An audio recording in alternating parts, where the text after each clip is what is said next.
Super excited for today's episode of Real Estate Team Builders. I've got Chris Craddock, who is out of DC, Virginia, Maryland market. And Chris's team on and off market properties this year will do 600 sides. And he came into real estate in December 2014. So this is less than 7 years. He's gone from sort of not really a retail agent to a 600 plus unit real estate team. Chris, welcome to the podcast. Why don't you spend a few minutes just talking about your journey from the ministry side of things to like blazing a trail in our industry, the investing. Like I can't even keep up with everything you're doing, but introduce yourself to the listeners. Yeah. So, I graduated from college in 2000 and got married right out of school. Actually, right before I graduated, got married.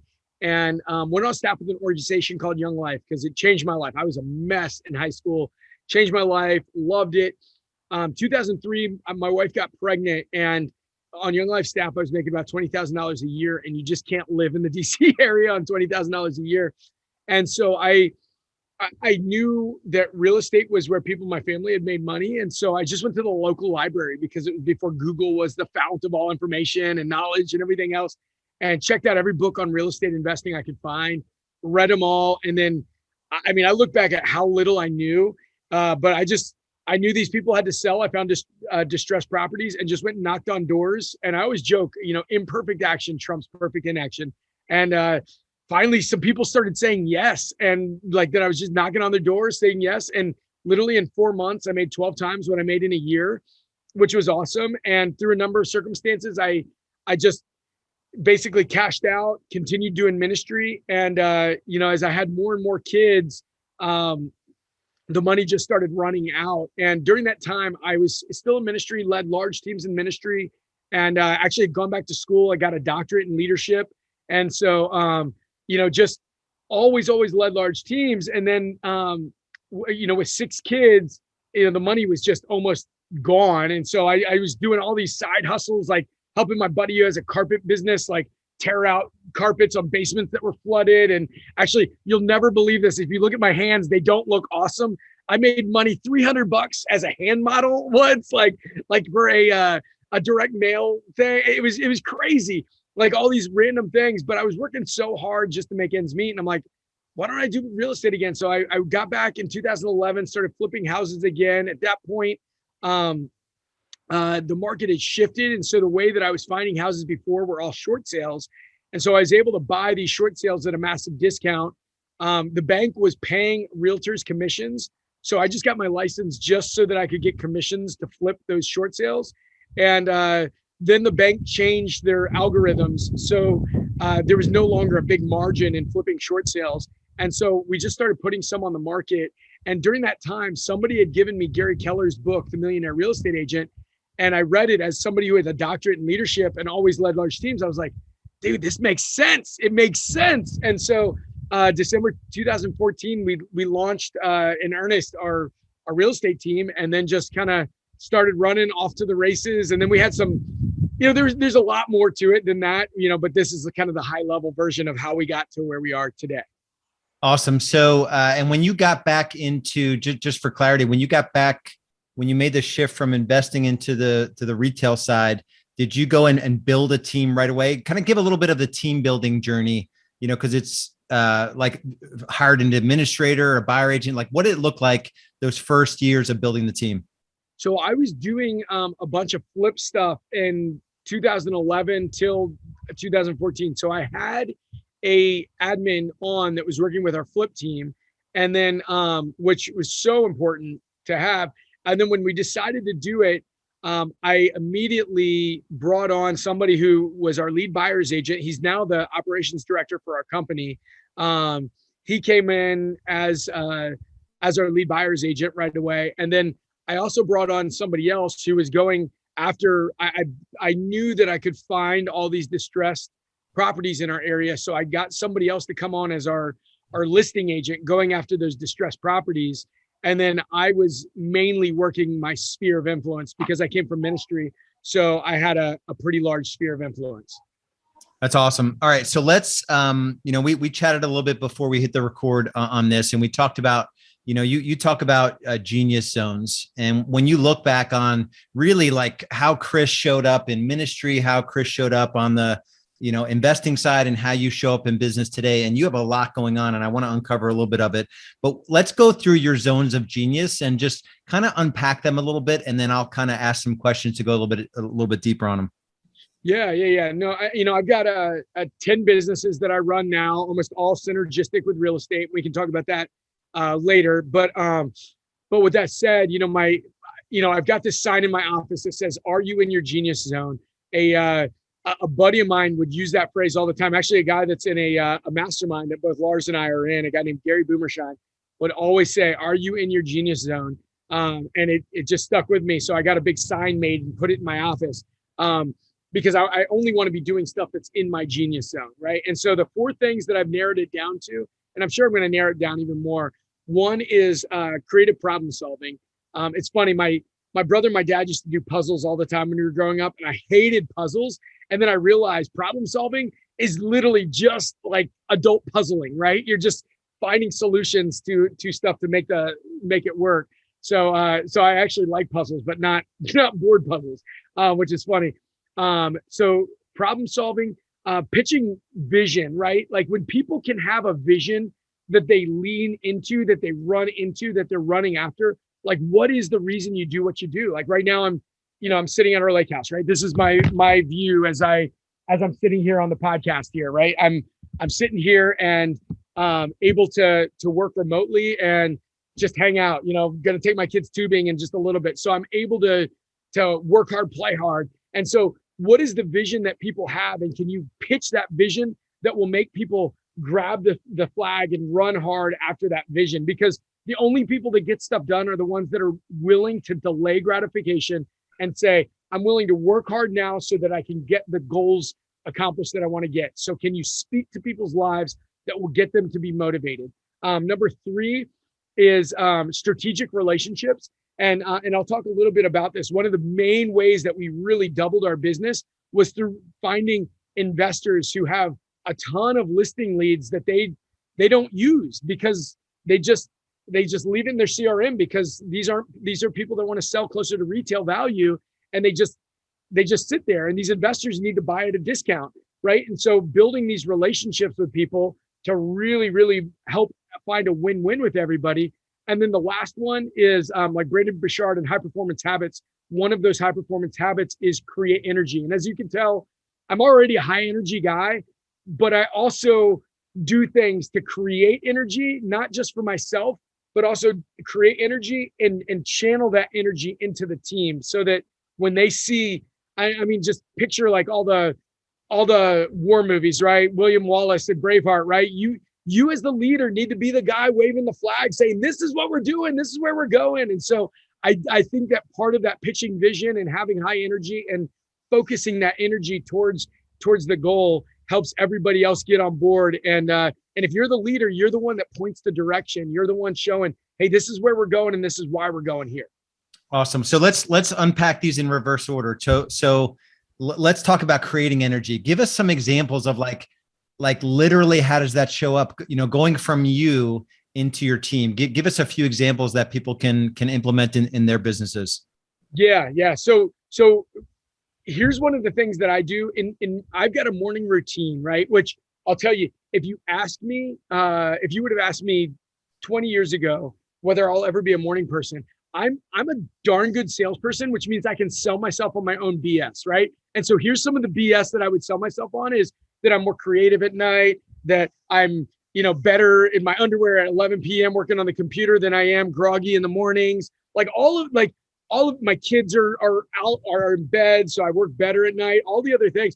But I'll tell you, success leaves clues. You're not going to find somebody that you massively respect. Somebody's going to send me somebody one day, I'm sure, some outlier somewhere. But you never find people that are massively successful that are night people, that wake up around 10 a.m. and just roll out of bed and start figuring it out, right? They've got a massively successful morning routine. And so what I do, my morning routine is this. I wake up, I write down my list of goals that I find important, right? So I'm creating energy. I'm talking about the why, right? And I'm a Christian guy, so I pray for the people in my life where I have goals associated with that.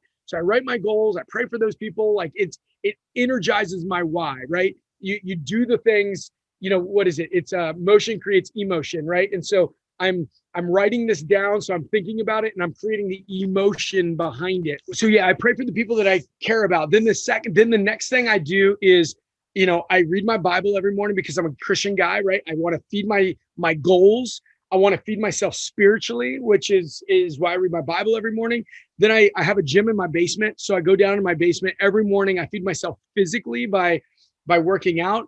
But Jim Collins in his book, Good to Great, talks about the genius of the and. It's different than multitasking.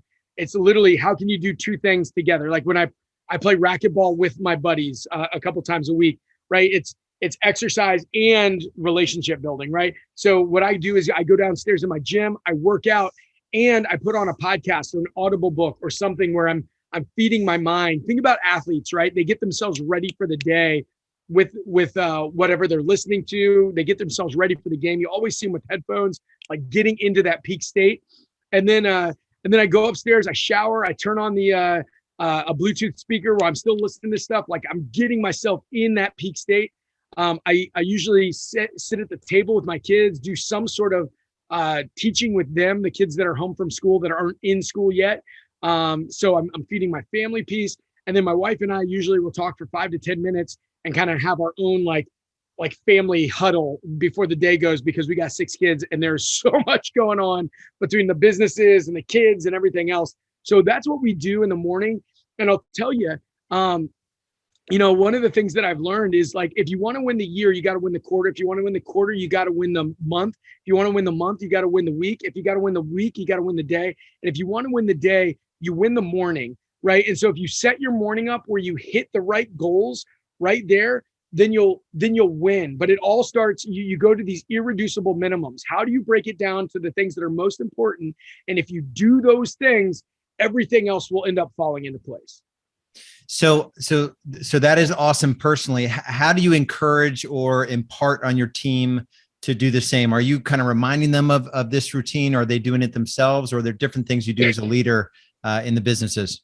Yeah. So with that, when COVID hit, before COVID, we would do a team huddle 3 mornings a week, a half-hour training. When COVID hit, I was reading something about the Navy SEALs where they say you never end up rising to the level of your dreams. You always fall to the level of your training, right?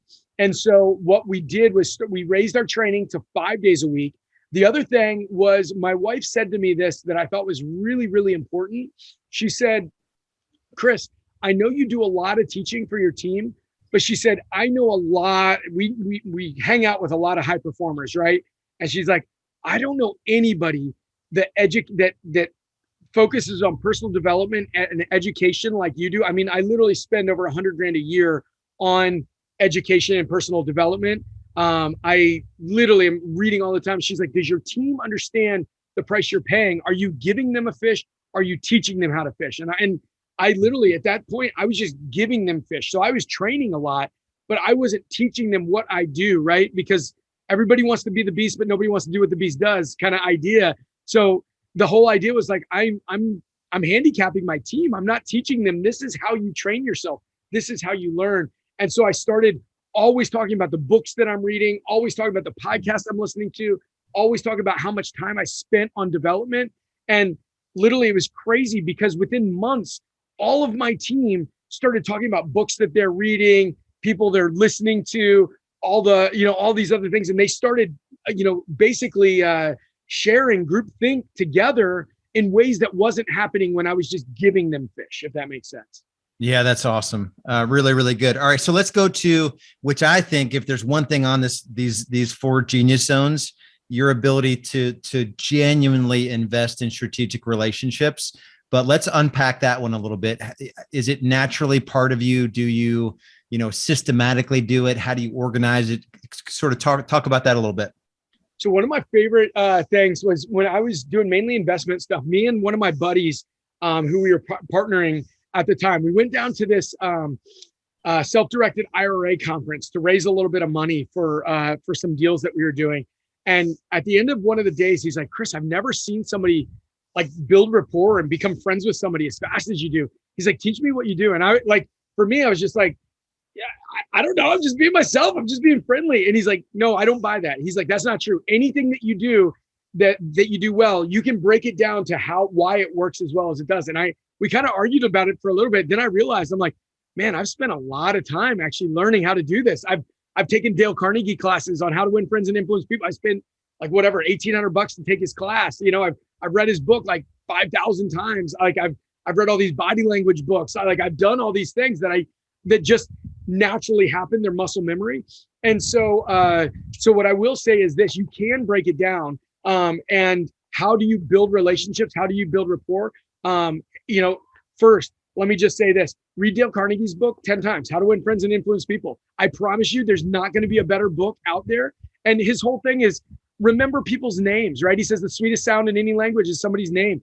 Why don't we remember people's names? I'll tell you, and some people will push back. It's because you don't care enough. You're thinking about the next thing you want to say instead of thinking about their name. If they care about their name, learn their name. Like, for Pete's sake, don't think about the next thing you want to say. That's selfish. That's thinking about yourself, not thinking about them. Speak in terms of other people's interests. Like, literally, why are you thinking about the next thing you want to say? Ask them questions. Be genuinely curious about things they're curious about, right? Like, learn how to care about what they care about. And I'll tell you, almost everybody, if you find out what they care about and get them excited about it, it's fun to learn about that, right? You learn about something that you never knew about before. I still remember a guy that I got stuck with at one point that everybody's like, oh, he's the worst guy ever. He never talks. He never, whatever. And I was with this guy, and back when I was doing some government contracting again to make the ends meet. And I was like, okay, I am going to find a way to get this guy to talk. And so I just kept asking questions. He's an older guy. Finally, I asked him like some question. He started talking about mountain biking. He's like 70. And when he started talking about mountain biking, he came alive. And so it was really cool because then I could ask him questions about that. So if you ask people what they care about, then you can build rapport. And once you build rapport, then you're kind of on the same page there. So as far as strategic relationships in business, I think it was like my third year in business. We got to like 42 million. And then that next year, 40 million, 42 million, somewhere in that range in volume. That next year, I felt like I was working so much harder, clawing and scraping for that next deal. And I only got to like 43 or 45 million, something like that, just a little bit more. And I'm like, how? I was like, I don't have any more time in the day. And I still remember Gary Keller, like hearing Gary Keller at a seminar. And he's like, hey, if you think you're going to do more just by working harder, that's cheating. Right? He's like, get smarter, not just work hard. I was at that same event. Yeah, it's so true. Like, and so I started thinking, okay, how can I do better? And then I started focusing on that. And then literally what you focus on expands your reticular activating system. If you don't know about that, look it up, read about it. But I heard somebody say he got stuck right around that 40 million mark. And he had a mentor of his say, if you want to break through that as the leader, you've got to stop thinking about how you can get that next one deal, that next two deals, and start thinking about how you can get 5 deals, 10 deals. Look for those strategic relationships. And so what I did, I went, like I came from the investor background. So I found this massive wholesaler. They spend over 6 figures a month on advertising. And I just called them up and I said, hey, what do you guys do with all the deals that you can't buy at 65 cents on the dollar? And they're like, well, we give them to agents, but we tried all this stuff. It's not worth our time. Nothing happens with it. So basically they sit and die. And I'm like, send them to me. I'll monetize them. And they're like, no. There's this agent. She's one of the top agents in the world. And she doesn't, we sent her 1,000 leads and she's closed 6 of those deals. And I'm like, send them to me. I just kept pushing and pushing and pushing. And one thing you'll learn about me is persistence breaks resistance, right? So I kept calling them and calling them and calling them. And finally they came back and they said, they're like, okay, Chris, here, we'll give you these. They sent me 150 leads. 70 of them had already sold a long time ago. 30 of them were out of market. So there was like 40 leads or so. And I'm like, well, if this other girl got 6 deals with 1,000, I got to get 6 with 40. So I was pulling every trick I knew out of the book. And I got 6 deals. I called them up and I was like, hey guys, I just closed 6 deals. Tell me where I send the referral check or give me your W-9 so I can give you a referral fee. And they're like, wait, you closed 6 deals? Like, Chris, we really liked you, but you were so annoying because you just kept calling us every week. I told them to like pull up like 150 leads from 5 years ago so that like you would just like decide to let it go. And he's like, you got as many as they got with the new ones. Are you kidding me? They're like, come into the office. So we came in, started building this out. And the crazy thing is at this point, I send them about $60,000 a month in referral a month. So they're making about $750,000 in referral fees just from what I'm sending them, which is just crazy. So we were able to build that out like that. And I was, from there, I taught some of my listing agents how to take those deals. And then all those listings creates lots of buyers. So we were able to bring on more buyers agents.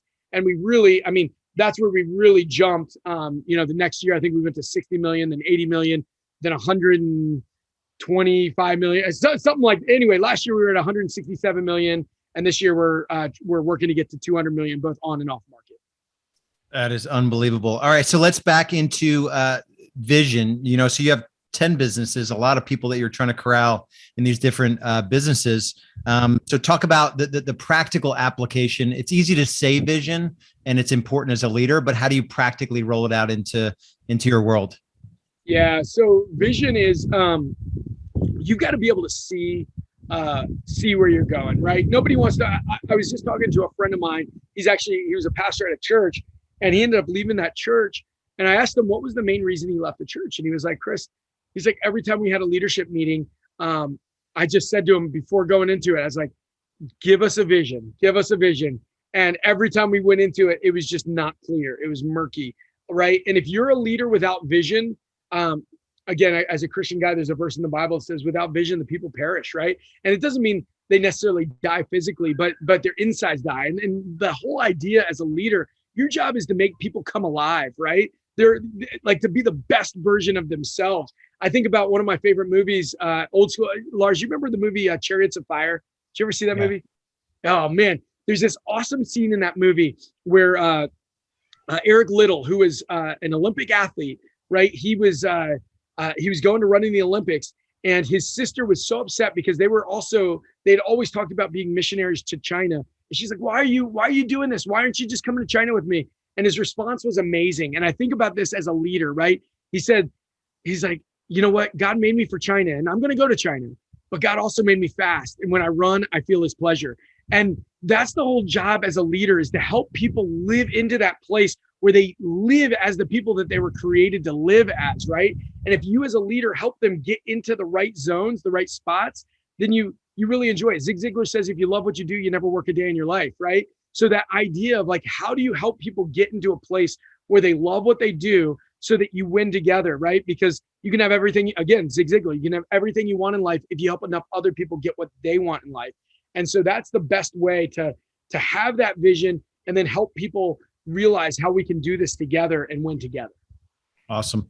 And then last was problem solving. So what does that look like practically? Are people bringing you into like at a certain point where something can't be solved by the sort of regular way of doing it? What's your zone of genius there? Yeah. So there's an old school book. One of my buddies who sold his satellite company for $1 gazillion had a book that he made his whole company read, every single person. It's a 60-page book from right after World War II, like right in the Depression or World War I, during the Depression era. It's called The Go-Getter, right? And you can just Google it. It's like on PDF. And the whole idea behind it was there were no jobs because it was during the Depression. And this guy was trying to get a job. And so there was always basically the guy that was hiring gave like an impossible task. Go get this vase that he knew was impossible to get. And this guy literally, every time he found a no, he went to a place where he could get to a yes, right? Getting the yes. There's a book, about that. But that idea of like, anytime there's a no, how do you find the yes?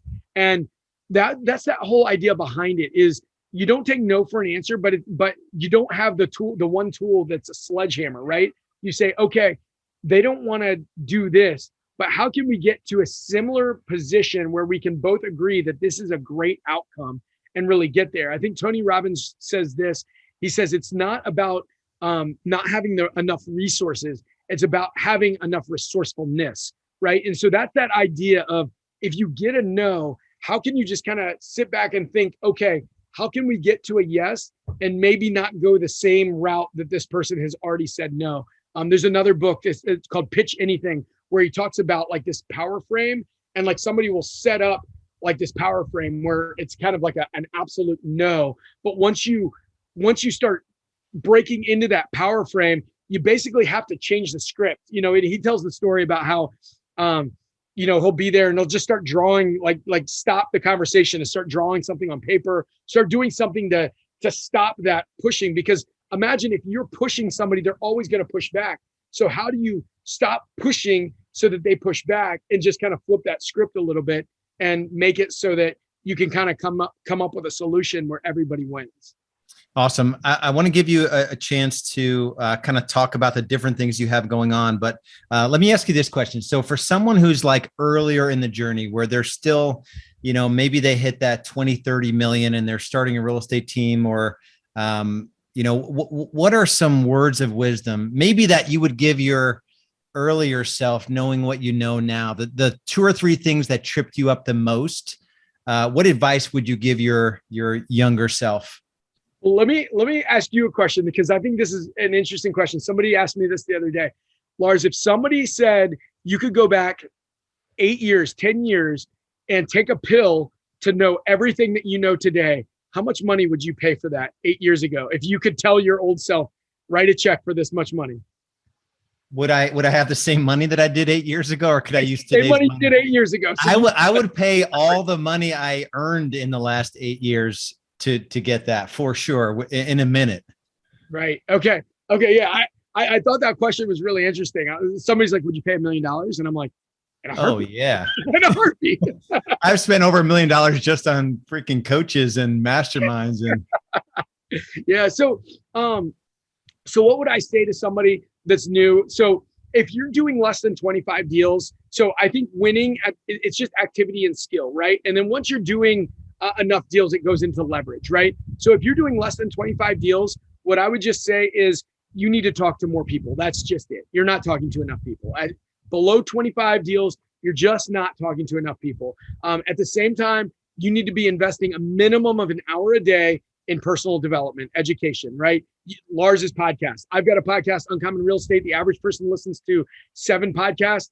Keep listening to Lars's. I would love to be one of your other 7, right? So like there are so many good podcasts out there that you should listen at least an hour a day, right? But then make sure you're talking to enough people. Even a terrible salesperson, if you talk to enough people, is going to outperform a great salesperson that doesn't talk to if people. Now, if you're at like 30 deals, at that point, if you don't have an assistant, you need an assistant. You need to start looking at your pay scale, right? Because if you're doing things below your pay grade, if you make $100,000 a year, your time is worth $50 an hour. So you need to start looking at that and say, okay, how much am I making? Am I doing things below my pay grade? And should I put that out? There's a book called Clockwork, where I just learned so much about it, where it says, write down everything you do for 2 weeks, put it on a sticky note, put it on your wall, and then start looking at the things that are way below your pay grade, and then put that aside and hire somebody to do those things, right? So that's what I would just say there. So it ends up being activity and skill. And then once you're at like 30, 35 deals, then the real key is leverage, right? You've got to get people to do the things that are not in your genius zone. You got to live in that genius zone. Everything outside this genius zone, hire somebody to do, and your pay will go way, way up. Awesome. So what are I know there's the podcast, but what are the different sort of things you do that people, I want to ask you one more question, but what's the best way to sort of get a feel for what you do? I know you've got the coaching going on. I know you've got the podcast. Kind of give a little bit of a way for people to get to know you and what you're putting out there. Yeah. So the coaching stuff, I teach people how to do what I talked about with the partnering with investors. That's called REI Revive. I have a title company. I have an insurance company. My wife has a lending company. I have a construction company. What else? I'm losing my mind on some of the other stuff. I have a fix and flip company. I've got a rental portfolio. Obviously, I'm a part of EXP, so now I have downline income coming, residual income coming from there, and Legal Shield. If you are if you're selling houses, I mean, everybody that buys a house should have a will. They should have the ability to call, an attorney. If you're doing any sort of investment stuff, to be able to have an attorney on call for, $39 a month, that's a no-brainer. So I help people with that. So those are the 10 businesses. I feel like I'm leaving something out, but those are the 10 businesses that I've got right there. Oh, my retail team. So I have 11. So anyway, they're all there. Awesome. And what's the best way to plug into the podcast? Do you have a site for it or just on a podcast player? It's Uncommon Real Estate, right? Yeah. So our Facebook group, the Uncommon Real Estate group, is an easy way to do that. If you go to wholesalinginc.com/revive, that'll get you right there. And then also I've got on Instagram, because so many people were so generous with me and would take my calls when I was learning and growing. And anybody I liked their vibe on a podcast, I would just reach out to. And I couldn't believe how many people would take their time to answer me and all that other stuff. So I try to do that, and that's me. At least someday, I don't know that I'll be able to do this anymore, but at least for now, I try to answer any DMs on Instagram. It's @Craddock, and an old high school nickname, not my name, but Craddock, CRADDROCK. Yeah, it's cheesy, I know, but I try to answer any DMs that I get from there. Just because people did that for me. Awesome. So last question. So this is definitely not the EXP show. Yet when I talk to someone that has achieved like at the highest levels, especially in multiple businesses, understand leverage and scaling and all of it, why put the retail business on the EXP platform? What's a couple reasons you would put out there? Yeah, I'll tell you, the tough thing is you hear a lot of people that came from KW going to EXP and they end up hating on KW, proving all that. But I just feel like if you want the tallest building, you don't need to tear down somebody else's building. You just build your building taller, right? That's the key. So I still love KW. I mean, literally when I was in ministry 10 years ago, I literally was trying to sell my blood to NIH for $300 to buy Christmas presents for my family, right? And now I'm a multimillionaire many times over because of what I learned at KW and the people I met there. So I love KW. What I did find was, I think Remax was where everybody was. And then there was new technology. There was a shift and stuff. And then KW, basically, there was a mass exodus from Remax to KW.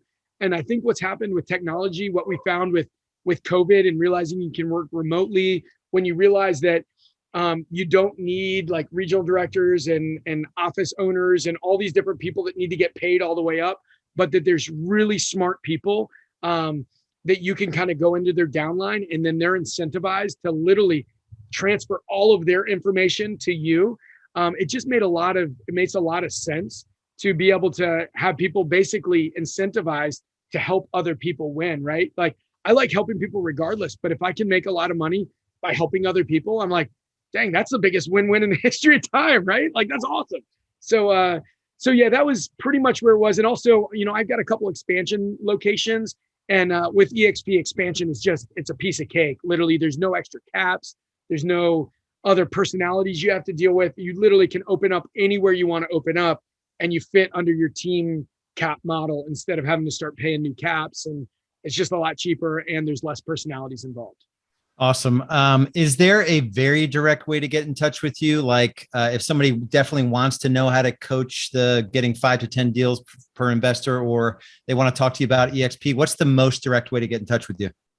Yeah. So the most direct way is through Instagram. Just DM me there. That's like the only one that no VAs, nobody else. I'm answering those DMs personally. Awesome. And that's Craddock, CRADROCK. 2 Ds, CRADDROCK, which is so cheesy. It's your last name with an R right at the end of the Ds. Craddock, come on. Yeah, it's so cheesy. But hey, I made it when I started my Instagram years ago, and my wife keeps saying, you need to make a business account. And I'm like, you know what? Who cares? At this point, I would not go backwards and restart over. All right, brother, I appreciate you and your time and the wisdom. I was looking down. If you're watching the video of this, I was looking down because I was physically taking notes on stuff I've got 3 more books to read. I've got to read How to Win Friends and Influence People. I've only read it once, so I've got 9 times left on that. So really, really good. Appreciate you and being in business with you. So we'll talk to you soon. Appreciate it. Man, thanks, brother. See ya.